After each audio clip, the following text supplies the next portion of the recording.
O governo abriu uma linha de até 30 bilhões de reais para taxistas e motoristas de aplicativo comprarem carro zero. Mas para entender quem entra mais forte nessa disputa, a gente tem que olhar para os pátios e para os portos. E olha, eles estão cheios. Quase 500 mil veículos estavam estocados no Brasil no mês de maio, segundo a Anfávia, que é a Associação das Fabricantes. Desses, 329 mil eram importados. E desses importados, 240 mil vieram da China. Ou seja, quase metade de todo o estoque de carros do país é de veículos made in China.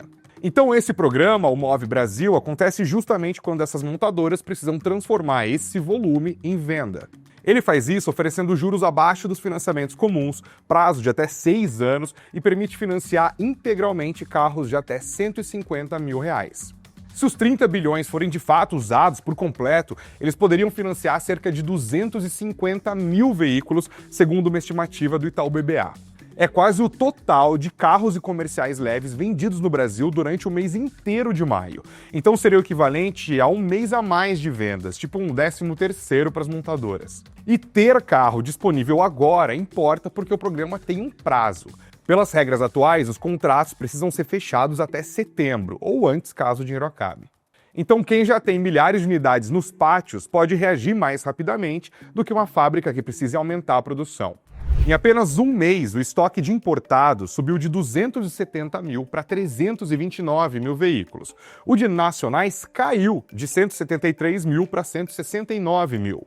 E olha, as importações já vinham acelerando. Entre janeiro e maio foram emplacados 108 mil veículos vindos da China. Isso é quase 87% a mais do que no mesmo período do ano passado. E o BYD Dolphin e o Dolphin Mini são provavelmente os melhores carros para a gente analisar esse contexto.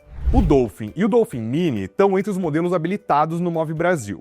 Os dois custam menos do que o teto de 150 mil reais e são elétricos.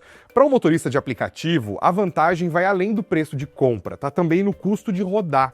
Um profissional que percorra 6.500 km num mês, usando um carro que faça 10 km por litro, precisa de 650 litros de gasolina. Com um litro em cerca de R$ 6,50, são mais de R$ 4.000 por mês só de combustível. Num elétrico eficiente, recarregado principalmente em casa, o gasto com energia pode ficar abaixo de R$ 1.000. Então, a economia potencial se aproxima de R$ 3.000 por mês. Claro, essa é uma simulação, né? A conta muda conforme a tarifa de energia, o consumo do carro e também o uso de carregadores públicos. Mas ela mostra por que um elétrico pode fazer mais sentido econômico para um motorista que roda 6.000 quilômetros do que para alguém que usa o carro apenas para ir para o trabalho. E o Dolphin já chega ao programa como um produto de grande volume. Em maio, o Dolphin Mini foi o automóvel mais vendido no varejo brasileiro, com 6.478 unidades. O Geely EX2, que é um outro elétrico chinês, ficou em terceiro, e o Dolphin apareceu em quarto. A BYD sozinha já respondia por pouco mais de 10% das vendas de automóveis no país. De janeiro a maio, a empresa emplacou mais de 77 mil veículos, isso é quase o dobro do que um ano antes. E a velocidade dessa expansão está aumentando. Dá uma olhada. A BYD demorou 34 meses para vender os primeiros 100 mil carros dela no Brasil.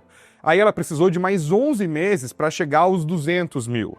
E os 100 mil seguintes vieram em apenas 6 meses. Só que o crescimento da empresa ainda depende muito da China. Os estoques dos modelos mais populares da BYD se dividem entre carros totalmente importados e modelos que são montados aqui no Brasil a partir de conjuntos de peças importadas, os sistemas conhecidos como SKD e CKD. E é aí que uma linha de financiamento para motoristas entra numa discussão muito maior sobre a indústria brasileira. Ao mesmo tempo que o governo oferece crédito mais barato para aumentar a venda desses carros, também está elevando o imposto de importação para obrigar as montadoras a produzir mais dentro do país. Os elétricos importados prontos chegam à tarifa de 35% em julho.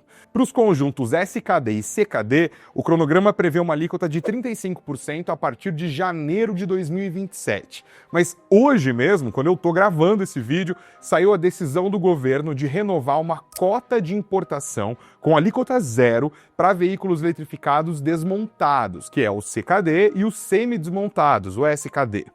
A BYD afirma que precisa dessa nova cota para ampliar a operação dela em Camaçari.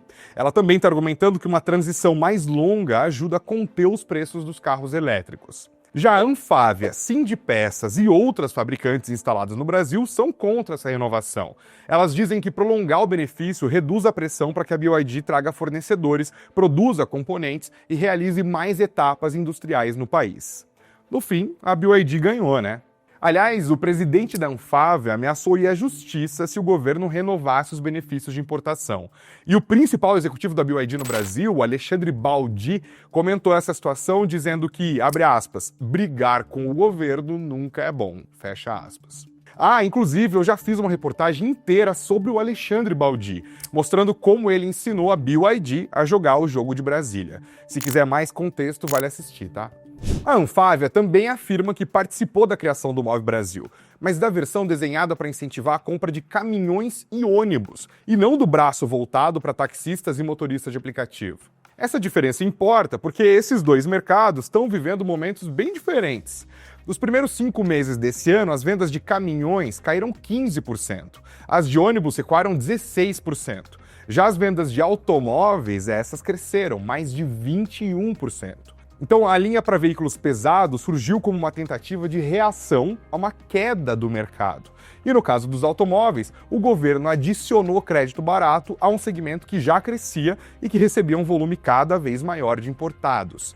E as regras não determinam que o carro financiado tenha que ter sido produzido no Brasil, entendeu? A fabricante precisa estar habilitada no programa Mover, manter assistência técnica, ter produção ou um projeto aprovado de produção nacional. Mas a unidade vendida ao motorista pode ter chegado pronta da China ou de qualquer outro país, ou ser finalizada aqui com componentes importados. Por isso, o resultado do Move Brasil também vai ser um indicador de política industrial. Ele vai mostrar quanto da nova demanda chega às fábricas brasileiras e quanto ajuda a esvaziar os estoques de carros importados. Mas existe uma condição para que toda essa disputa saia do papel. Os bancos precisam aprovar os motoristas. Os 30 bilhões de reais são um limite disponível, não um dinheiro que vai ser automaticamente distribuído. O BNDES está fornecendo os recursos, mas os bancos é que analisam a renda, as dívidas, o histórico de pagamentos e também as garantias de cada um dos clientes. Um profissional pode cumprir as exigências do programa e ainda assim ter o crédito negado. A taxa máxima de 12,6% ao ano é bem inferior à média dos financiamentos normais, mas o perfil dos motoristas, muitas vezes com renda variável e dificuldade de comprovação, pode limitar o alcance da linha. O programa ainda pode mexer numa outra frente de negócios, que é o aluguel de carros. O banco JP Morgan estima que o ZARP, que é a operação da Localiza voltada para motoristas de aplicativo, represente cerca de 7% da frota da companhia. E aí, parte desses clientes pode comparar a mensalidade do aluguel com a prestação do veículo próprio. Claro, isso não significa que comprar vai ser sempre mais barato. O proprietário assume seguro, impostos, manutenção, pneu, desvalorização. No aluguel, boa parte desses custos já está lá, embutida no contrato. Mas o Move Brasil cria uma alternativa que antes estava fora do alcance de muitos motoristas. E existe um risco adicional para quem assume uma dívida de 6 anos. O carro pode perder valor como ferramenta de trabalho antes do fim do financiamento. A Uber, por exemplo, isso é bem importante, já anunciou mudanças nos veículos aceitos nas categorias Comfort e Black a partir de 2027. O Dolphin mesmo só vai poder ser cadastrado no Uber Black até o fim de 2026 e vai permanecer nessa categoria até dezembro de 2027. Argo, Polo, Peugeot 208 vão deixar a linha Comfort, independentemente do ano de fabricação. Ou seja, o motorista pode comprar um carro esperando ganhar mais numa categoria superior e perder essa possibilidade quando ainda tiver vários anos de prestação pela frente. O Move Brasil começa, portanto, com 3 números muito grandes. São 30 bilhões de reais em crédito, 329 mil importados em estoque e 240 mil carros vindos da China. A partir daí, a história deixa de ser apenas sobre renovar o carro de quem trabalha com o aplicativo.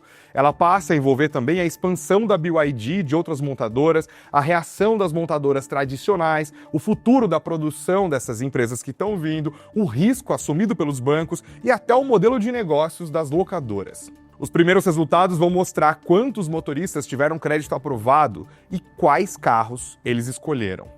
Mas o dado mais importante para a indústria vai ser outro, tá? Quanto desse dinheiro virou produção dentro do Brasil e quanto virou saída para os carros que já estavam nos portos e nos pátios.